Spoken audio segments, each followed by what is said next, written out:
You mean like my conspiracy to assassinate leaders of the world? That one I'll for sure include and tag the FBI. Oh man.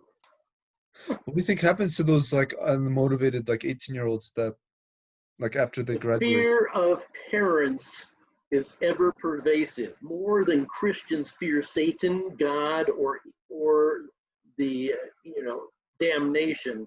Uh, Asian children fear their parents, right? And with more reason. yeah. They've seen more. They've seen more to fear. When was the last time you saw Satan really coming after you? Yeah, Yeah. but oh man, those poor guys. I don't know how many students I've had. Another thing is it's culturally. Over the years, it's sad to watch. I meet so many students who don't want to do what they're going to do. So why are you not attending? What are you doing? I'll ask the student, why are you not attending? Why are you not focused? We can't talk about it. So what's your major going to be? Business? Is that what you really want to major in? Well, not really.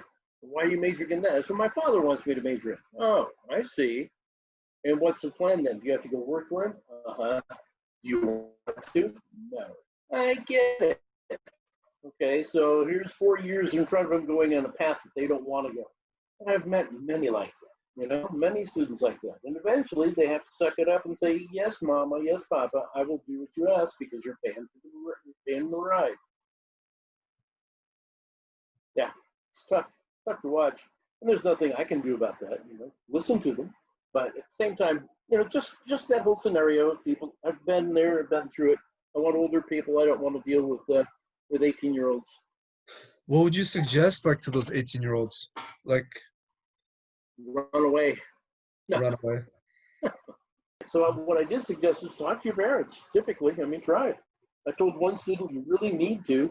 You're not going to be happy, and so you do it. But I can remember also years ago, a Japanese kid. He was with us he had made it to the highest level. We only had 3 intensive English levels. And then you could go into the EAP. Somehow, the academic program in English, which at that time still wasn't credit bearing, but that also allowed you to take other classes. I think he stayed in level 3 at least 2 semesters, and then our EAP, he failed on purpose at least 2 semesters. So he stayed essentially with an extra year in English. And his English was really getting good because he was fighting with his father. He wanted to be an art major. His father told him he was going to be a business major. Art, back and forth. And the kid wasn't going to agree. He wasn't. He was not going to give in. And I was told him things like that. Good for you. Stand up for it. See what happens. So eventually I saw him, he had left the English language center. He'd studied for a semester or 2, and I saw him and asked how things were going. What do you study? Business. Okay. So what happened? Did you agree with your father, or did you have to give in? Yeah, I think, eventually I just kind of saw that was the truth. That was the way of it. And he was at peace. I could see that he was actually at peace with it. He made his peace with the idea, and, I know we talked about things like you can always do art, maybe, but Asian fathers, Asian families, they often dictate what their children will study. Korean time in the 90s, South Korean culture. You're younger than me. I mean, I've had students, unstable.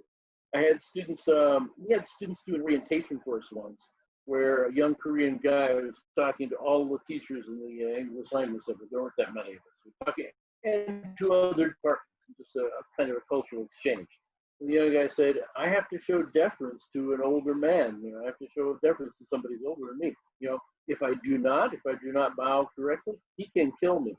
He can kill me. It's just like he has permission to kill me. He can kill me because I didn't bow. So what the fuck? Kill me. Yeah. Seriously, amazing. That's Really amazing. That is. So I mean, in part, it's the seeing the people. I mean, the Chinese culture, interesting, fascinating, oppressed. So it's a bunch of oppressed people going back to live under oppression. I mean, that's part of what's burning me out with the whole thing. I'm tired of who I'm dealing with, in part because it's just hard to look at.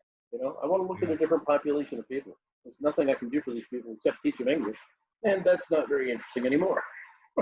That's all right. What the heck?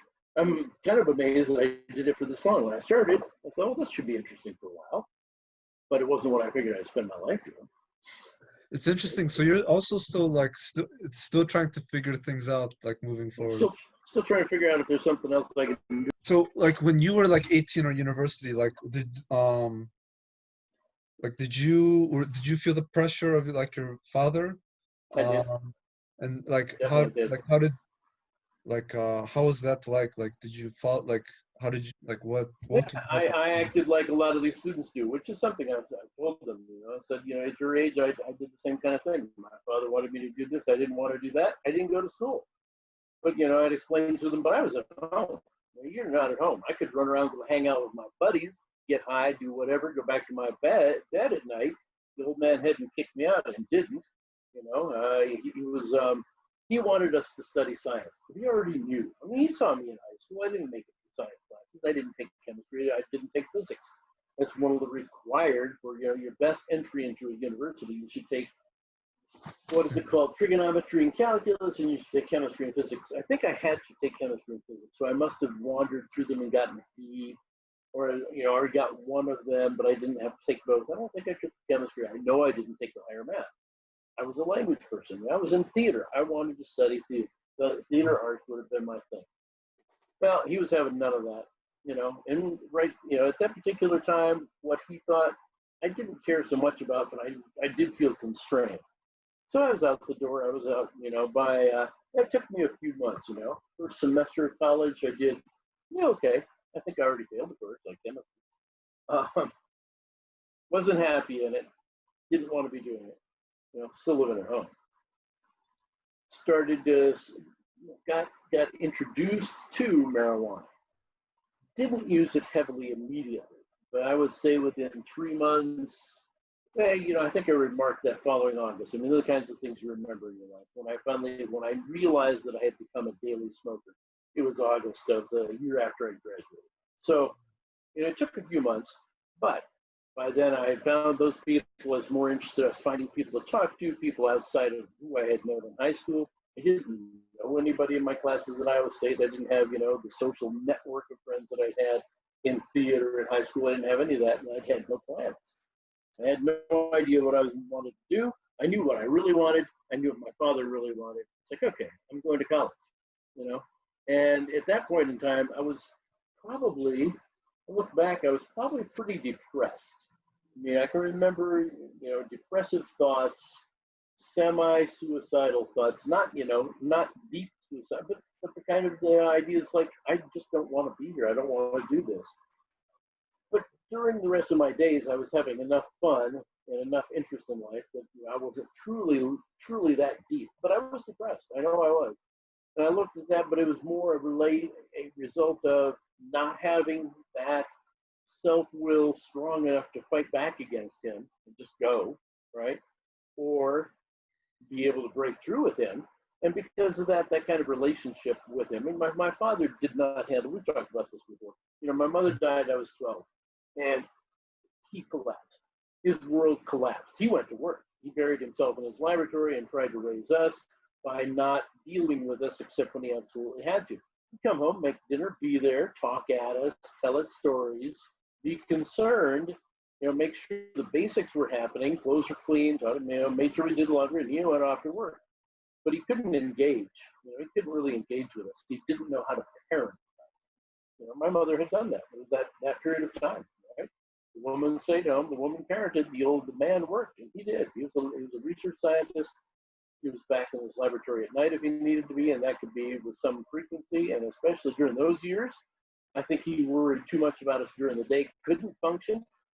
Would go back at night. Probably didn't function well then either. Smoked cigarettes, drank coffee, and stewed around. I'm certain that was part of what he did. But that didn't. I could understand it even then somewhat, and I understood it much better later. But it didn't help me grow. Right? I needed somebody to move me forward or lead me forward or do something, not just be in pain. And he was in pain.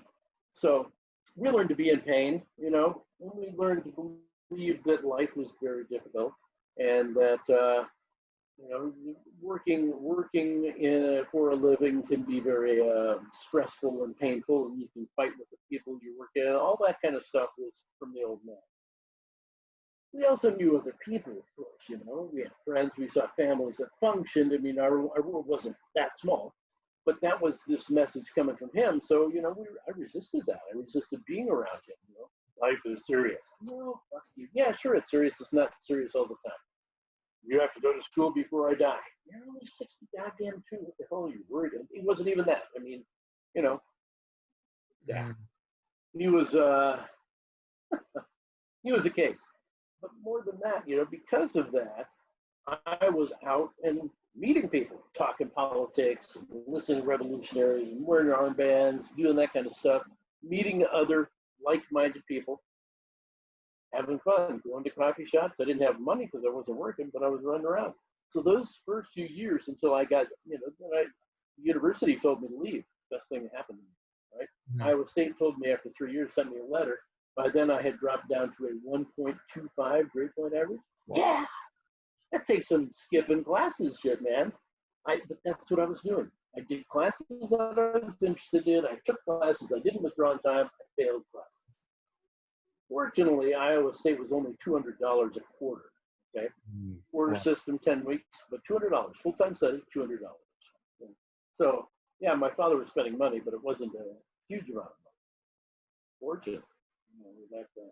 But so I can identify with all these kids who have this problem with fathers. You know, eventually, when I started doing my own thing, working, started to go back to school, finding my way towards education, my father became satisfied with that. I mean, his major worry was that, I mean, he knew we were out getting high. He didn't like that. He knew that we didn't know what we were doing. We didn't know how to address that. He knew that he wanted to kill some of the people he worked with and that his anger was an issue for him, and he didn't know what to do with that. So he was a stressed out little guy. And, you know, you're 17, 18, 19, 20. He's like, oh, man, that dude is stressed out. Can't do anything with him. Hi, Pop. Out the door. I'm going to Yeah. go here. Okay. You know, hi, Pop. I'll see you after a while. Mm-hmm. I bought the groceries. We did stuff like that. We didn't even help him take care of the house. We didn't push us to him. We didn't. Our house became a pit. It took some real growing up before we cared enough about it to do it. And friends in and out. I can't believe they didn't give us more shit. You know, some of our friends should have been going, Jesus, man, look at your kitchen, clean it. But yeah, When did you that's start like figuring things out and like getting onto like a more path like that I you was, you know, actually by the enjoyed? time I was 25, I'd worked. Okay, really, by the time I started working, is when I started to get things a little bit together. I had an opportunity. I was doing volunteer work. I was working for, you know, here in East Lansing, this place called the Listening Ear. Oh, my wife's going to be off work in just a few minutes here. We're going to have to curtail this because she'll be down here. This has Okay. been a while, but Yeah. you know the place in East Lansing called the Listening Ear. I think you've told me about it, but I don't think I've been there. Okay. And actually, I think it's close to where I am now. It might be in Lansing. It's Listening Ear is a volunteer organization of volunteers who will listen to your problems, listen to your concerns, and use what's called Rogerian listening skills, right? And, not Carl Rogers, might have been Carl Rogers, psychologist. The Rogerian listening skills are feeding back to what you were saying, trying to give you empathic responses, and trying to lead you to find your own solutions or refer you to whoever you need, right? Doctor, psychiatrist, AIDS prevention, whatever. We always had a bunch of research. That's what Listening Ear still does today. So I was active. I did that out of high school. I met people that way. I started to gain some confidence in myself as being able to do prevention things, doing presentations. So I was going some of my natural direction, you know, was being manifested there. And I'd made a really good friend. That guy is still one of my best friends in life, Dave Sunberg. When I look at that period of time, David, son Bob, helped pull me along. Eventually, I had a full-time job with the YMCA as a drug counselor for a year. I was a street counselor, driving around, talking to people, seeing what was on the street, and trying to do intervention with people. $9,000, $9,000 per year in 1973 was decent money, especially for a kid living in home. It was, you know, wasn't a lot, but it was way more than what we were going to make at minimum wage, probably double, in that period of time.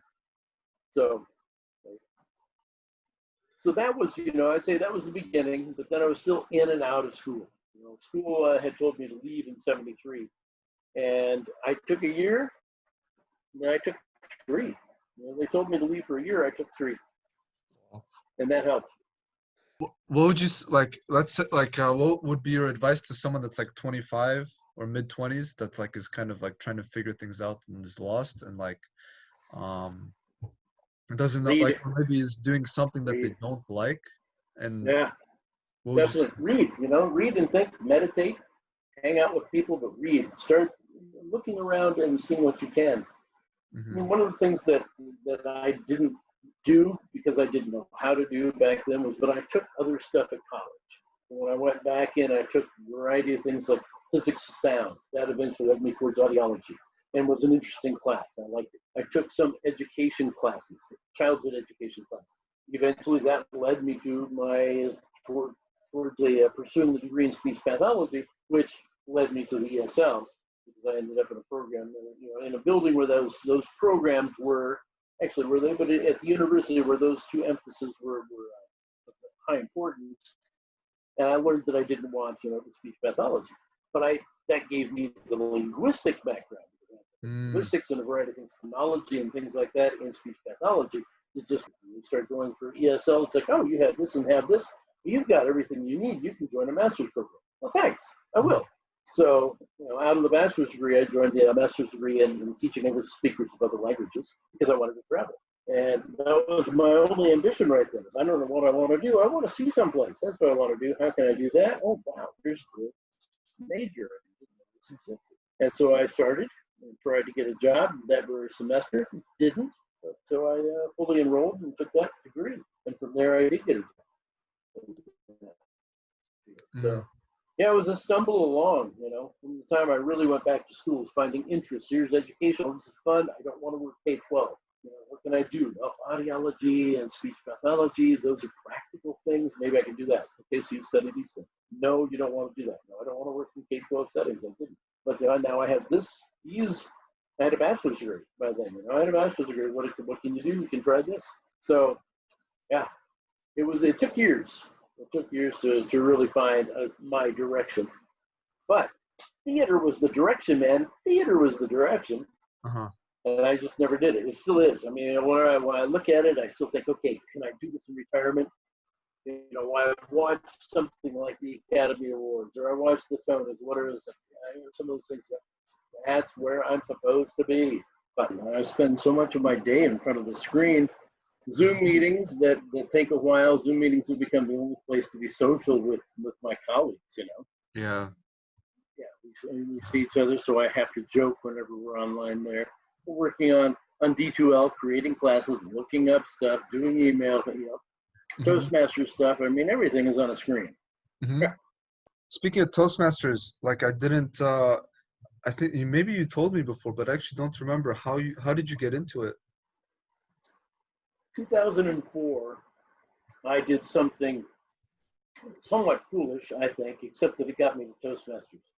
I paid for a coaching session. We're talking about coaching sessions. Really? And I got 15 weeks of coaching. I paid more than I'm going to tell you right now. And I was doing this when I was at the ELC. So, yeah, this was 2004 or 2003, 2004, someplace in there. I think it might have been the fall of 2003, and I joined Toastmasters. No, the summer. So it would have been spring of 04. And I joined Toastmasters because of that guy's recommendation.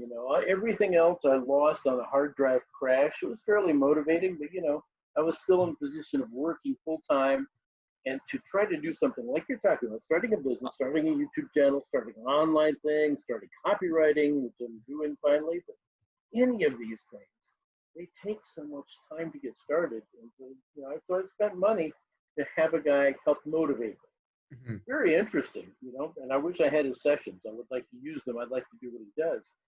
But did it help me other than my going to Toastmasters? No, it was a really expensive recommendation. So I went to Toastmasters. I went, yeah. And that was fun. I'd heard of it when I was a kid. I remember going to a park in Ames, Iowa, with some colleagues, some research people in the same field as my father.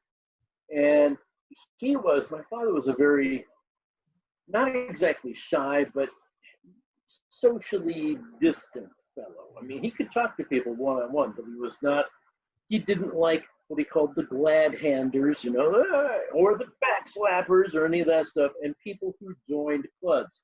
Oh, those joiners, they're always joining. There's much more to do than that. So, kind of my opposite. Joiners. Right? Right? But, yeah. But I remember going to this park and seeing these guys, and they were giving speeches, and it interested me. I walked over, and I was in high school doing theater and stuff, and I walked over and met them, and he told me what it was, Toastmasters. I'd never heard of it, but I heard of it then. So when this guy recommended it, it had been something in the back of my mind for a long time, and I hadn't really thought about it seriously. I mean, it wasn't on my mind then, and he said that, that might be a good place to meet people, to develop beyond the university, the milieu of the academics in academia, even when you're not one, when you're working there, it feels like that's what you're doing all the time. Mm-hmm. So getting into people who live in the city, right? People who do other things, other professions, and learn to give speeches, and it really did help. It really did help my classroom management. I wasn't bad, but I was verbose, which I still am, So what we talk about, Toastmasters.